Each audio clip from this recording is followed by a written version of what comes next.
Hello everyone. आज हम InterGlobe aviation जो इंडिगो है उसका एनालिसिस करेंगे। जून क्वार्टर रिजल्ट आ गए हैं और क्या क्वार्टरली रिजल्ट रहा है इस बार, और ओवरऑल प्राइस एक्शन क्या इंडिकेट कर रहा है स्टॉक के फ्यूचर के बारे में। अभी करंट पोजीशन क्या है और फ्यूचर क्या रहेगा।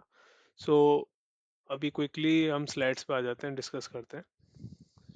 जो इंटरग्लोब एविएशन जो है उसका रेवेन्यू 20% ईयर ऑन ईयर बढ़ा है 24,000 करोड़ से, जो कि काफ़ी अच्छी बात है।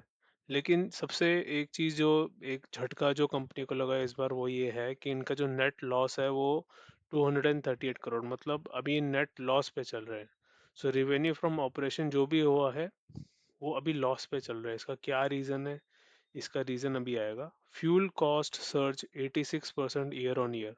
इसका मतलब 10,000 करोड़ का जो फ्यूल कॉस्ट इस बार जो रहा है इंडिगो के लिए वो बहुत ज़्यादा रहा है। वो बहुत बड़ा फैक्टर है कि जो उनके जो रनिंग एक्सपेंस थे वो सडनली सडनली शॉट अप कर गए, और जिस वजह से जो भी उन्होंने रेवेन्यू कमाया था और रेवेन्यू का बहुत ही मेजर पार्ट है वो इस फ्यूल कॉस्ट के पे ही लग गया। और एक जो चीज़ और है कि weaker Indian currency impacted profitability. 60% of IndiGo cost are directly indirectly link with US dollar. इसका मतलब जो ये है कि जैसे ही इंडियन रुपी जो वीक हुआ है अभी फिलहाल, वो वीकनेस जो है वो कंपनी को अफेक्ट किया है। कंपनी की जो प्रॉफिटेबिलिटी है, जो बुक्स है, उसको वीक किया है। इस वजह से ओवरऑल जो इनका नेट लॉस है वो इस पे खड़ा हो गया है। एंड द टोटल एक्सपेंस जो है वो 35% जंप किया है। कुछ बड़े फैक्टर्स है जिस हिसाब से जो कंपनी के बुक्स को इफेक्ट किया है, और जो नेट प्रॉफिट है वो नेट लॉस में कन्वर्ट हुआ है। फर्दर अगर की हाईलाइट हम डिस्कस करें, इस पे ये है कि डिस्पाइट ऑल दीज फैक्टर्स जो आपके पैसेंजर डिमांड है वो काफ़ी स्ट्रॉन्ग है इस बार भी, इंटरनेशनल और डोमेस्टिक दोनों। ये यहाँ काफ़ी अच्छी बात है लॉन्ग टर्म बिजनेस के लिए।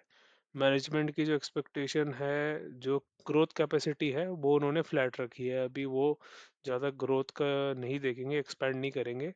और उनका ज़्यादातर फोकस ये रहेगा कि वो मोर फ्यूल एफिशिएंट एयरक्राफ्ट उसको वो डिप्लॉय करे, उसको वो खरीदे। और जो अपना डिस्क्रिशनरी एक्सपेंस है उसको रिड्यूस करने की कोशिश करें। कंपनी ने एक स्टेप और उठाया है कि जो भी सीनियर एग्जीक्यूटिव है उनकी जो डेफर्ड सैलरी है उसके इंक्रीमेंट को मतलब एक तरीके से कंट्रोल करे, कम करे इस बार।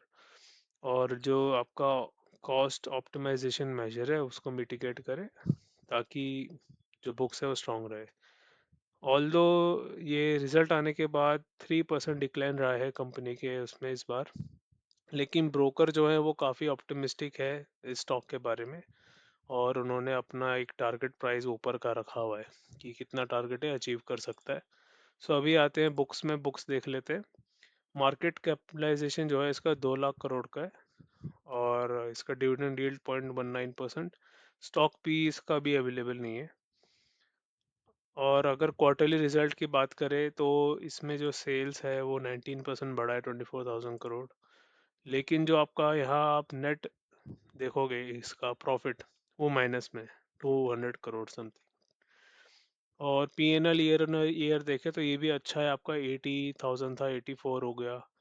और ये वाला चल रहा है एक्चुअली, ये तो फिक्स हो गया था।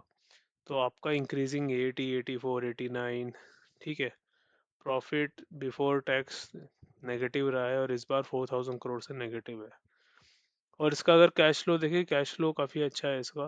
वो ईयर ऑन ईयर देखे तो बहुत ड्रास्टिकली बढ़ा है। 2004, 5, 6 20,000 करोड़ को इसने क्रॉस कर लिया है। अब हम आते हैं सबसे इम्पोर्टेंट चीज़ जो है हमारा फंडामेंटल एनालिसिस। जो मेरा एनालिसिस है और जो मेरा पॉइंट ऑफ व्यू है वो ये है कि यहाँ पे ना दो साइड्स हैं इसकी। तो पहले आगे यहाँ देख लेते हैं। दो 2015 में ये आया था, और 15 में ये जो आईपीओ आया उसके बाद ये स्टॉक गिरा नहीं। ये कौन एक रेंज में रहा। उस रेंज में रहने के बाद ये स्टॉक मतलब ऊपर गया नीचे आया, लेकिन ये ऊपर की तरफ शिफ्ट करा था। एंड आफ्टर लाइक 2023 यहाँ से ये एकदम रन किया। और 2023 से ये जो स्टॉक है परसेंटेज वाइज ये 160% ऊपर चले गया। तो अपने आईपीओ से जो है ये स्टॉक जो है इसने हाई लगाया आपका 624% का, मतलब 6 गुना हो गया स्टॉक।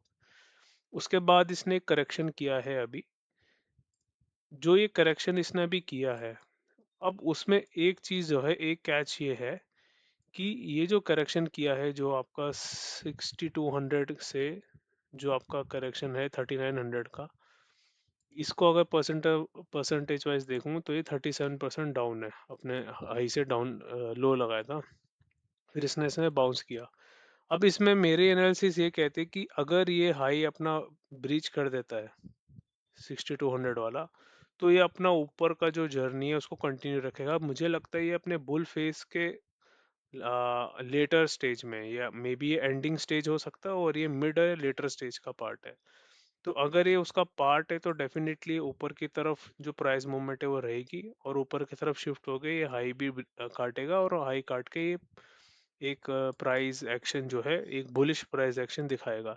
लेकिन एक डेंजर इसमें सबसे बड़ा ये है कि अगर इसने ये लो काटा, ये वाला 3900 का, सो आप एक चीज़ ये समझ जाना कि ये आने वाले कुछ साल के बेयर फेज में चला जाएगा। अगर इसने लो काटा तो आप समझ जाना जो ये टॉप लगा था, ये बहुत ही, मतलब ये एक अच्छा खासा एक टॉप लग जाएगा, और उसके बाद ये स्टॉक बेयर फेज में चला जाएगा, और हो सकता है कुछ साल तक ये अंडर परफॉर्म ही करे। सो ये एक काफ़ी एक्सट्रीम सिचुएशन है। अभी हमने जितनी एनालिसिस की बुक्स की, उसमें से कोई स्टॉक ऐसा मेरे को मिला नहीं था जिसमें ऐसा ड्यूल सिचुएशन आया हो। नाउ अगर ये ऊपर काटेगा तो ऊपर कंटिन्यू करेगा, और नीचे इसने ब्रीच करेगा, सो ये एक बेयर फेज में चला जाएगा। सो इसमें एक डबल सिचुएशन आया है।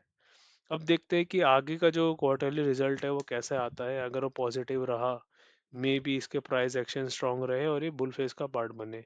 लेकिन अगर आने वाले टाइम पे भी इसका क्वार्टरली रिजल्ट्स जो हैं वो नेगेटिव रहा, और एनुअल रिजल्ट भी इसका नेगेटिव आया, तो हो सकता है ये फिर बहुत ही बेरिश हो जाए, और हो सकता है आने वाले टाइम पे एक बेयर फेज में चले जाए, जो कि काफ़ी बड़ा बेयर फेज होगा, क्योंकि 6 टाइम चल चुका है। मैं आपको दिखा देता हूँ, ऑलरेडी ये 6 टाइम चल चुका है, तो जो बेयर फेज आएगा वो काफ़ी बड़ा होगा, वो छोटा मोटा नहीं होगा। तो जो भी आप कोई भी डिसीजन लेंगे वो सोच समझ के लेना, और इस पे थोड़ा अपनी एक नज़र रखना इस पे, और इसको ट्रैक करना। So I will see you in the next video. Thank you.